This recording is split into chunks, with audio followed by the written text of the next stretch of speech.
What's going on, guys? I apologize. I am again a day late and $1 short on getting this video out to you guys.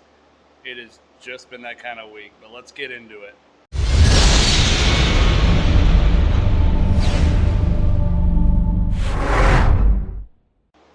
All right, guys, so it's been a long week.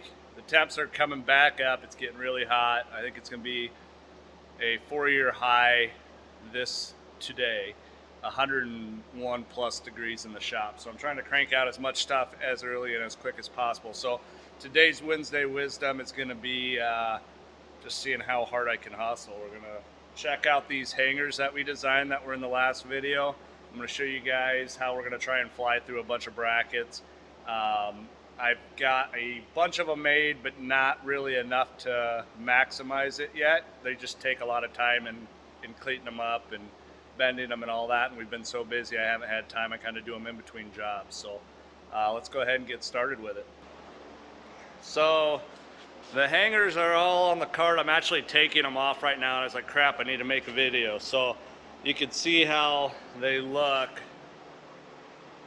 as they're holding the parts. It's really nice because when I'm powder coating, I can come in here and hit this side, and because of the way I offset them, you've got the front bar, the rear bar, front bar, rear bar, so I can hit the back sides while I hit the front sides and then switch. So this has made life so much easier. Plus, when I'm taking them off the racks, they just come off simply, so there's no dealing with individual hooks and all that kind of stuff. So we've saved a ton of time in being able to pull parts off, put parts on, and we're going to go ahead and go into a time lapse. We'll watch the rest of these come off, and then I got to put some more on. And then the nice thing about the way they're structured is based on our holes on the cart, you can actually make them wider or more narrow so that they fit a lot of parts. They don't have to be just one width. So let's get this cart undone, and let's get actually, this is something else that's new.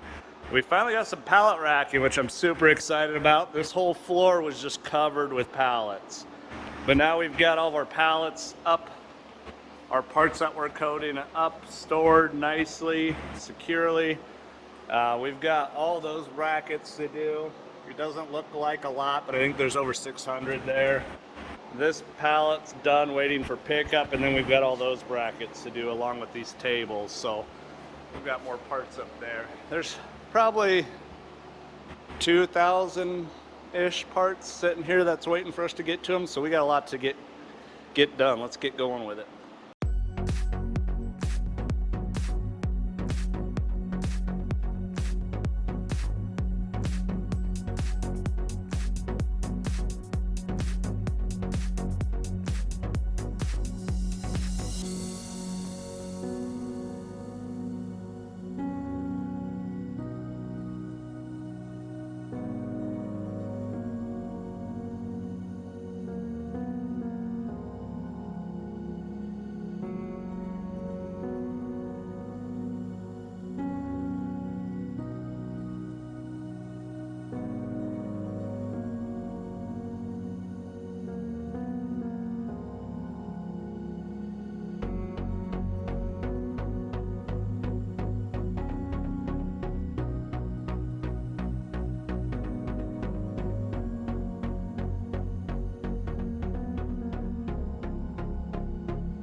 Alright guys, so that was us getting them all hung up. I just want to stop the video real quick and point out a couple of things that I did while I was hanging those. So I noticed that with our parts hanging out over here that we were going to hit these little holders for our crossbars that are removable. So we drilled a bunch of new holes. I got tired on this end, so we just did a couple here to make it work for us. And then the other thing we did is we added a hook to give these a slant. what that will do is while we're washing them and pre-treating them, it'll allow the water to run off and not pool up in the back corner, which we had problems with on that last cart. So I still got to slant these. We'll just add another hook here, drop it down a little bit, and then we'll get good rinse.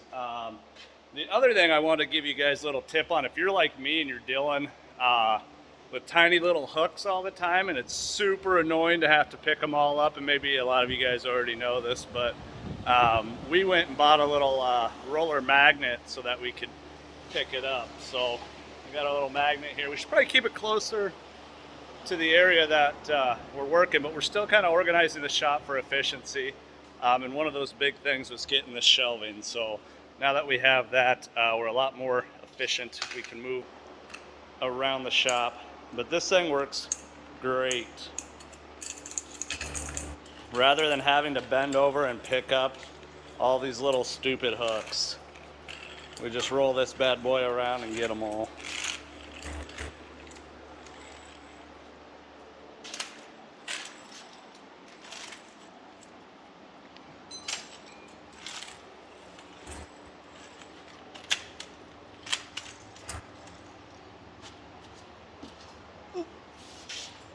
There you go.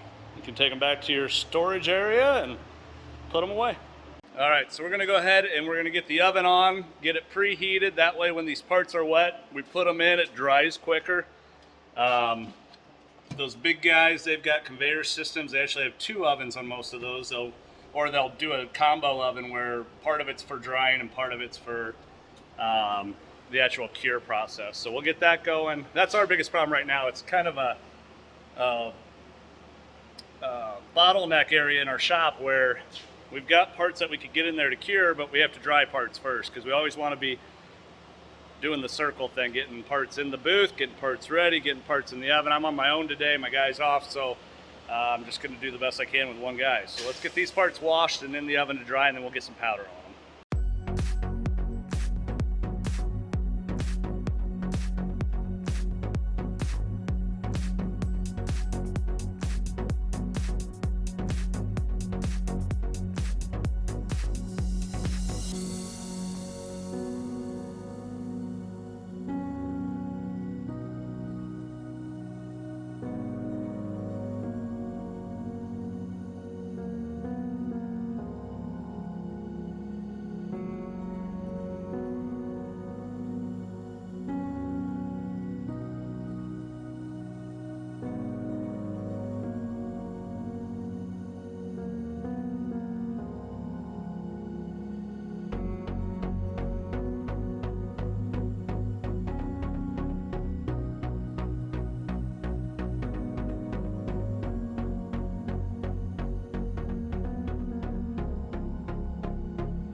All right, guys, I hope you noticed in that last clip, I showed you how I apply the powder to those brackets. And then on the back side, so we did the front side, then went around to the back side, you could see how much that paint actually wrapped around on the part. A big part of that is how the hangers were designed. And a really big part of that was the Gema gun itself. It just does such a...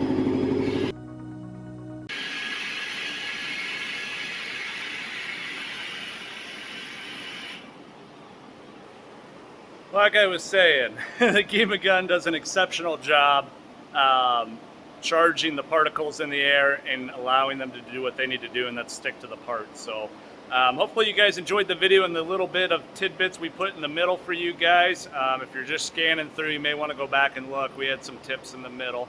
But thanks for watching this one. I'm sorry it's a day late. That's just my life right now, and it's probably not going to get any better. So as always, thank you guys for watching. Make sure to subscribe, hit that like button, check out our memberships both on YouTube and on Patreon. Links are all below, and we'll catch you next week.